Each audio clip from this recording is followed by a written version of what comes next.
उत्सव मनाएं। जैसे हम जन्मदिन पर शुभकामनाएं देते हैं और उसे सेलिब्रेट करते हैं, ठीक वैसे ही जब भी कोई युवा पहली बार मतदाता बने तो पूरा मोहल्ला, गांव या फिर शहर एकजुट होकर उसका अभिनंदन करें और मिठाइयां बांटी जाए। इससे लोगों में वोटिंग के प्रति जागरूकता बढ़ेगी। इसके साथ ही यह भावना और सशक्त होगी कि एक वोटर होना कितना मायने रखता है। साथियों, देश में जो भी लोग चुनावी प्रक्रिया से जुड़े रहते हैं, जो हमारे लोकतंत्र को जीवंत बनाए रखने के लिए जमीनी स्तर पर काम करते हैं, मैं उन सभी की बहुत सराहना करना चाहूंगा। आज मतदाता दिवस पर मैं अपने युवा साथियों से फिर आग्रह करूंगा कि वे 18 साल का होने पर वोटर के रूप में खुद को जरूर रजिस्टर करें। संविधान ने हर नागरिक से जिस कर्तव्य भावना के पालन की अपेक्षा रखी है, इससे वो अपेक्षा भी पूरी होगी और भारत का लोकतंत्र भी मजबूत होगा। मेरे प्यारे देशवासियों, इन दिनों मैं सोशल मीडिया पर एक इंटरेस्टिंग ट्रेंड देख रहा हूं। लोग साल 2016 की अपनी यादों को फिर से ताजा कर रहे हैं। उसी भावना के साथ आज मैं भी आपके साथ अपनी एक मेमोरी को शेयर करना चाहता हूं। 10 साल पहले जनवरी 2016 में हमने एक एम्बिशियस जर्नी की शुरुआत की थी। तब हमें इस बात का एहसास था कि भले ही एक छोटा क्यों न हो, लेकिन ये युवा पीढ़ी के लिए, देश के फ्यूचर के लिए काफी अहम है। तब कुछ लोग ये समझ ही नहीं पाए थे कि आखिर है क्या। साथियों, मैं जिस जर्नी की बात कर रहा हूं वह है स्टार्टअप इंडिया की जर्नी। इस अद्भुत जर्नी के हीरो हमारे युवा साथी हैं। अपने कंफर्ट जोन से बाहर निकलकर उन्होंने जो इनोवेशन किए वो इतिहास में दर्ज हो रहे हैं। साथियों, भारत में आज दुनिया का तीसरा सबसे बड़ा स्टार्टअप इकोसिस्टम बन चुका है। ये स्टार्टअप्स लीग से हटके हैं। आज वे ऐसे सेक्टर्स में काम कर रहे हैं जिनके बारे में 10 साल पहले तक कल्पना भी नहीं की जा सकती थी। AI, space, nuclear energy, semiconductors, mobility, green hydrogen, biotechnology, आप नाम लीजिए और कोई ना कोई भारतीय स्टार्टअप उस सेक्टर में काम करते हुए दिख जाएगा। मैं अपने उन सभी युवा साथियों को सैल्यूट करता हूं जो किसी न किसी स्टार्टअप से जुड़े हैं या फिर अपना स्टार्टअप शुरू करना चाहते हैं। साथियों, आज मन की बात के माध्यम से मैं देशवासियों, विशेषकर इंडस्ट्री और स्टार्टअप से जुड़े युवाओं से एक आग्रह जरूर करना चाहता हूं। भारत की इकोनॉमी तेजी से आगे बढ़ रही है। भारत पर दुनिया की नजरें हैं। ऐसे समय में हम सब पर एक बहुत बड़ी जिम्मेदारी भी है। वो जिम्मेदारी है क्वालिटी पर जोर देने की। होती है, चलती है, चल जाएगा, ये युग चला गया। आइए इस वर्ष हम पूरी ताकत से क्वालिटी को प्राथमिकता दें। हम सबका एक ही मंत्र हो, क्वालिटी, क्वालिटी और सिर्फ क्वालिटी। कल से आज बेहतर क्वालिटी। हम जो भी मैन्युफैक्चर कर रहे हैं उसकी क्वालिटी को बेहतर बनाने का संकल्प लें। चाहे हमारे टेक्सटाइल हो, टेक्नोलॉजी हो या फिर electronics, even packaging, Indian product का मतलब ही बन जाए टॉप क्वालिटी। आइए एक्सीलेंस को हम अपना बेंचमार्क बनाएं। हम संकल्प लें, क्वालिटी में न कोई कमी होगी, न क्वालिटी से कोई समझौता होगा। और मैंने तो लाल किले से कहा था, जीरो डिफेक्ट, जीरो इफेक्ट। ऐसा करके ही हम विकसित भारत की यात्रा को तेजी से आगे ले जा पाएंगे। मेरे प्यारे देशवासियों, हमारे देश के लोग बहुत इनोवेटिव है। समस्याओं का समाधान ढूंढना हमारे देशवासियों के स्वभाव में है। कुछ लोग ये काम स्टार्टअप्स के जरिए करते हैं, तो कुछ लोग समाज की सामूहिक शक्ति से रास्ता निकालने का प्रयास करते हैं। ऐसा ही एक प्रयास उत्तर प्रदेश के आजमगढ़ में सामने आया है। यहां से होकर गुजरने वाली तमसा नदी को लोगों ने नया जीवन दिया है। तमसा केवल एक नदी नहीं, बल्कि हमारी सांस्कृतिक और आध्यात्मिक विरासत की सजीव धारा है। अयोध्या से निकलकर गंगा में समाहित होने वाली यह नदी कभी इस क्षेत्र के लोगों के जनजीवन की धुरी हुआ करती थी, लेकिन प्रदूषण की वजह से इसकी अविरल धारा में रुकावट आने लगी थी। गाद, कूड़ा कचरा और गंदगी ने इस नदी के प्रवाह को रोक दिया था। इसके बाद यहाँ के लोगों ने इसे एक नया जीवन देने का अभियान शुरू किया। नदी की सफाई की गई और उसके किनारों पर छायादार, फलदार पेड़ लगाए गए। स्थानीय लोग कर्तव्य भावना से इस काम में जुटे और सबके प्रयास से नदी का पुनरुद्धार हो गया। साथियों, जन भागीदारी का ऐसा ही प्रयास आंध्र प्रदेश के अनंतपुर में भी देखने को मिला है। यह वह क्षेत्र है जो सूखे की गंभीर समस्या से जूझता रहा है। यहाँ की मिट्टी लाल और बलुई है। यही वजह है कि लोगों को पानी की कमी का सामना करना पड़ता है। यहाँ के कई क्षेत्रों में लंबे समय तक बारिश नहीं होती है।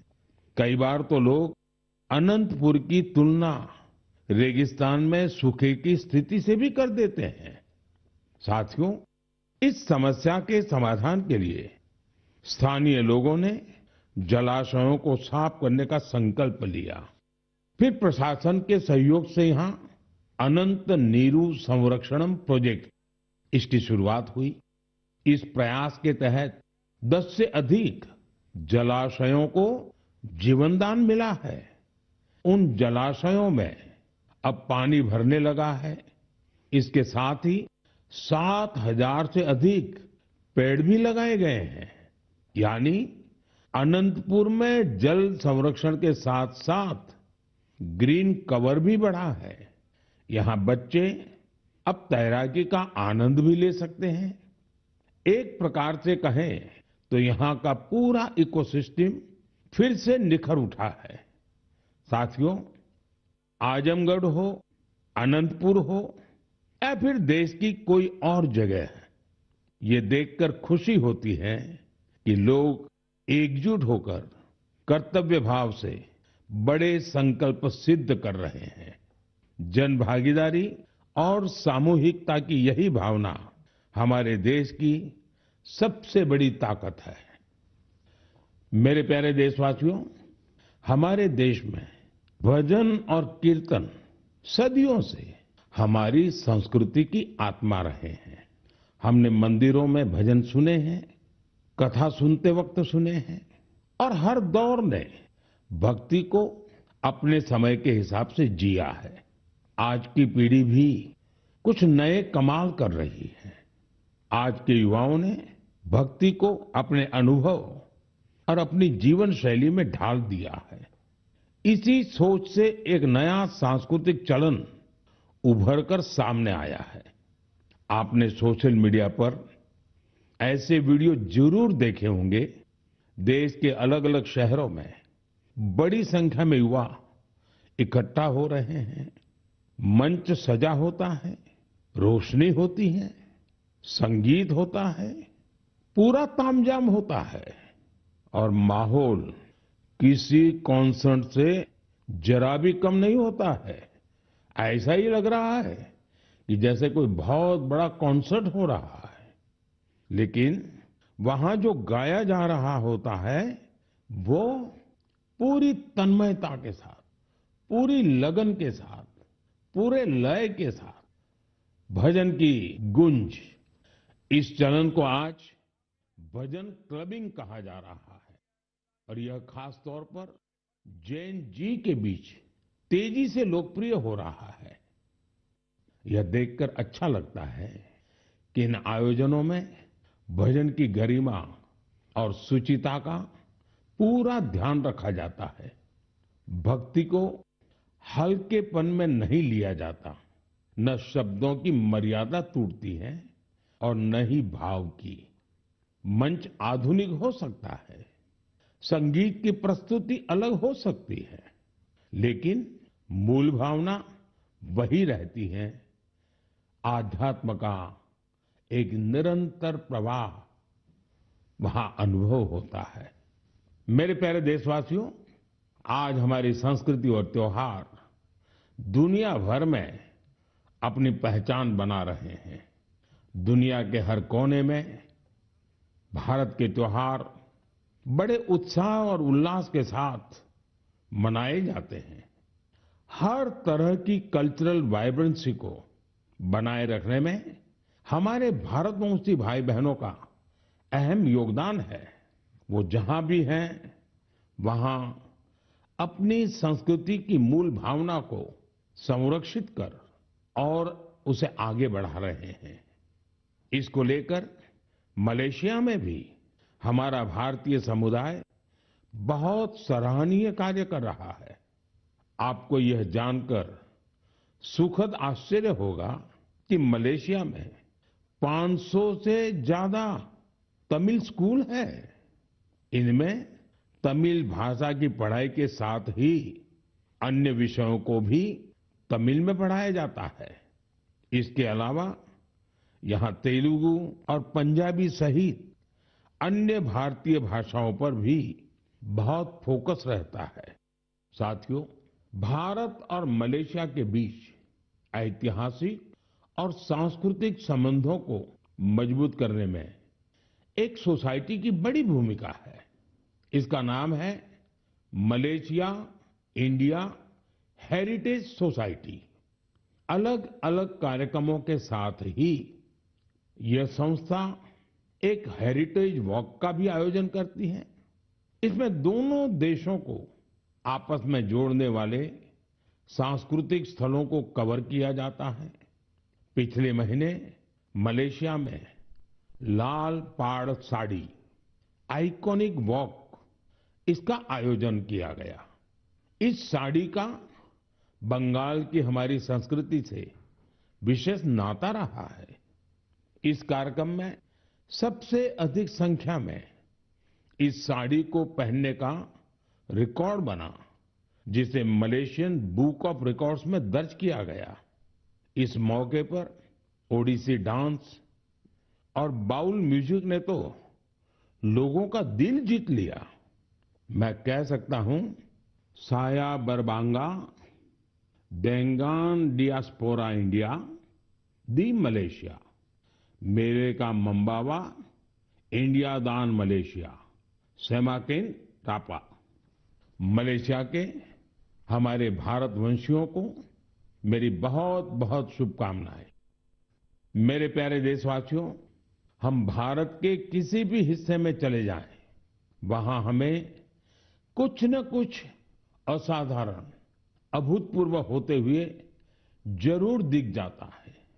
कई बार मीडिया की चकाचौंध में ये बातें जगह नहीं बना पाती, लेकिन इनसे पता चलता है कि हमारे समाज की असली शक्ति क्या है।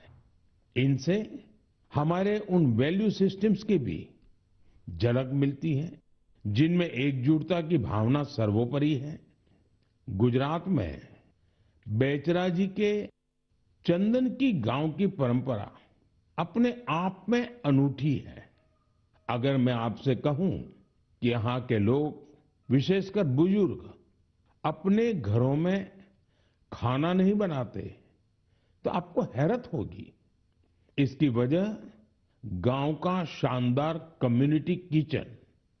इस कम्युनिटी किचन में एक साथ पूरे गांव का सबका खाना बनता है और लोग एक साथ बैठकर भोजन करते हैं। बीते 15 वर्षों से यह परंपरा निरंतर चली आ रही है। इतना ही नहीं, यदि कोई व्यक्ति बीमार है तो उसके लिए टिफिन सर्विस भी उपलब्ध है। यानी होम डिलीवरी का भी पूरा इंतजाम है। गांव का ये सामूहिक भोजन लोगों को आनंद से भर देता है। ये पहल न केवल लोगों को आपस में जोड़ती है, बल्कि इससे पारिवारिक भावना को भी बढ़ावा मिलता है। साथियों, भारत की परिवार व्यवस्था, फैमिली सिस्टम, हमारी परंपरा का अभिन्न हिस्सा है। दुनिया के कई देशों में इसे बहुत कौतूहल के साथ देखा जाता है। कई देशों में ऐसे फैमिली सिस्टम को लेकर बहुत सम्मान का भाव है। कुछ ही दिन पहले ही मेरे ब्रदर यूएई के राष्ट्रपति महामहिम शेख मोहम्मद बिन जायद अल नाहयान भारत आए थे। उन्होंने मुझे बताया कि यूएई साल 2026 को ईयर ऑफ फैमिली के रूप में मना रहा है। मकसद ये कि वहां के लोगों के बीच सौहार्द और सामुदायिक भावना और मजबूत हो। वाकई यह बहुत ही सराहनीय पहल है। साथियों, जब परिवार और समाज की ताकत मिलती है तो हम बड़ी से बड़ी चुनौतियों को परास्त कर सकते हैं। मुझे अनंतनाग के शेखगुंड गांव के बारे में जानकारी मिली है। यहाँ ड्रग्स, तंबाकू, सिगरेट और शराब से जुड़ी चुनौतियां काफी बढ़ गई थी। इन सब को देखकर यहाँ के मीर जाफर जी इतना परेशान हुए कि उन्होंने इस समस्या को दूर करने की ठान ली। उन्होंने गांव के युवाओं से लेकर बुजुर्गों तक सभी को एकजुट किया। उनकी इस पहल का असर कुछ ऐसा रहा कि वहां की दुकानों ने तंबाकू उत्पादों को बेचना ही बंद कर दिया। इस प्रयास से ड्रग्स के खतरों को लेकर भी लोगों में जागरूकता बढ़ी है। साथियों, हमारे देश में ऐसी अनेक संस्थाएं भी हैं जो वर्षों से निस्वार्थ भाव से समाज सेवा में जुटी हैं। जैसे एक संस्था है पश्चिम बंगाल के पूर्व मेदिनीपुर के फरीदपुर में। इसका नाम है विवेकानंद लोक शिक्षा निकेतन। ये संस्था पिछले 4 दशक से बच्चों और बुजुर्गों की देखभाल में जुटी है। गुरुकुल पद्धति की शिक्षा और टीचर्स की ट्रेनिंग के साथ ही ये संस्था समाज कल्याण के कई नेक कार्यों में जुटी है। मेरी कामना है कि निस्वार्थ सेवा का यह भाव देशवासियों के बीच निरंतर और अधिक सशक्त होता रहे। मेरे प्यारे देशवासियों, मन की बात में हम निरंतर स्वच्छता के विषय को उठाते रहे हैं। मुझे ये देखकर गर्व होता है, हमारे युवा अपने आसपास की स्वच्छता को लेकर बहुत सजग हैं। अरुणाचल प्रदेश में हुए एक ऐसे ही अनूठे प्रयास के बारे में मुझे जानकारी मिली है। अरुणाचल वो धरती है जहां देश में सबसे पहले सूर्य की किरणें पहुंचती हैं। यहाँ लोग जय हिंद कहकर एक दूसरे का अभिवादन करते हैं। यहाँ ईटानगर में युवाओं का समूह उन हिस्सों की सफाई के लिए एकजुट हुआ जिन पर ज्यादा ध्यान देने की जरूरत थी। इन युवाओं ने अलग अलग शहरों में सार्वजनिक स्थलों की साफ सफाई को अपना मिशन बना लिया। इसके बाद ईटानगर, नाहरलागुन, दोईमुख, सेप्पा, पालिन और पासीघाट, वहां भी ये अभियान चलाया गया। ये युवा अब तक करीब 11 लाख किलो से अधिक कचरे की सफाई कर चुके हैं। सोचिए दोस्तों, नौजवानों ने मिलकर के 11 लाख किलो कूड़ा कचरा हटाया। साथियों, एक और उदाहरण असम का है। असम के नागांव में वहां की पुरानी गलियों से लोग भावनात्मक रूप से जुड़े हैं। यहाँ कुछ लोगों ने अपनी गलियों को मिलकर साफ करने का संकल्प लिया। धीरे धीरे उनके साथ और लोग जुड़ते गए। इस तरह एक ऐसी टीम तैयार हो गई जिसने गलियों से बहुत सारा कचरा हटा दिया। साथियों, ऐसा ही एक प्रयास बेंगलुरु में हो रहा है। बेंगलुरु में सोफा वेस्ट एक बड़ी समस्या बनकर सामने आया है। इसलिए कुछ प्रोफेशनल्स एकजुट होकर इस इश्यू को अपने तरीके से सॉल्व कर रहे हैं। साथियों, आज कई शहरों में ऐसी टीमें हैं जो लैंडफिल वेस्ट की रिसाइकलिंग में जुटी हैं।